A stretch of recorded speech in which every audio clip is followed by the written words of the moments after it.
Hi, my name is Father Mark Davis, and as far as I know, I am still the world's third tallest magician. Once there was a young man who loved life, and he loved science, and he loved the whole idea of a chrysalis and a butterfly. One day, in the woods behind his house, he was alone and he discovered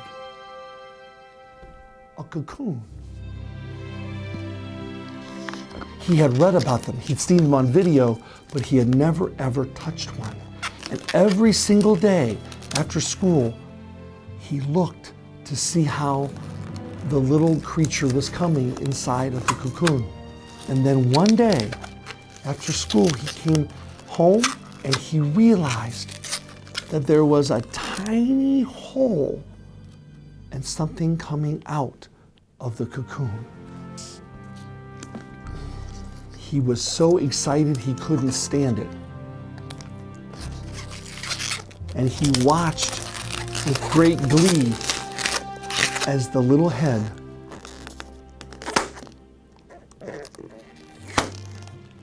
popped out of that cocoon.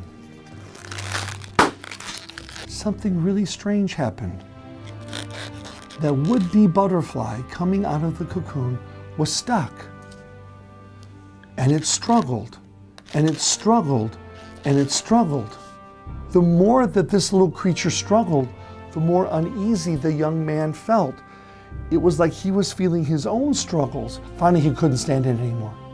And he got his scissors. He says, I've got to help this poor creature. And he cut the cocoon so that the little would-be butterfly was free.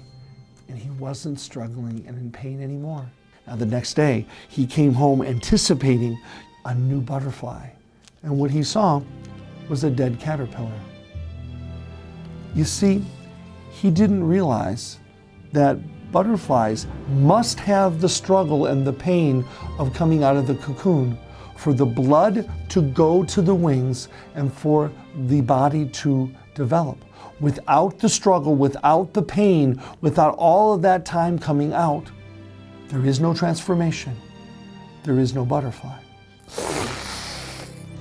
This weekend, we start the liturgy with Jesus in great triumph coming down into Jerusalem. He is vilified and he is killed and crucified by the same people who cheered him 5 days earlier. We reenact with his apostles the horror that the Messiah would have to suffer, that we would have to suffer. How dare he as God say that we have to suffer? But just like the butterfly does not become a butterfly without the pain and the struggle of the cocoon, we must go through suffering in life for us to be able to transform like Jesus Christ. Jesus took all of the pain and suffering, all of the evil in the world. He took it on like a scapegoat on Good Friday.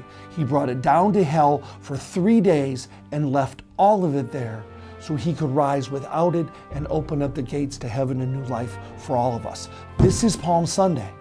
This is the crux of our entire Christian faith, is that we must go through the suffering of life, not around it, just like the caterpillar has to die in order for it to become transformed into a butterfly. We too must go through our suffering. And we have the promise of Easter after our Good Fridays, so we too can fly.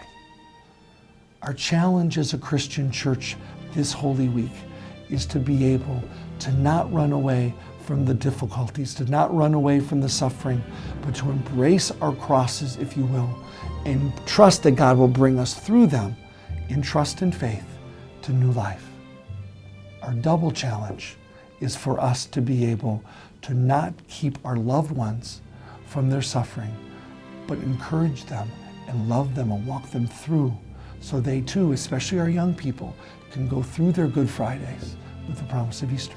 This Sunday, Palm Sunday, get real, the real presence of Jesus Christ. Join us for Palm Sunday Mass.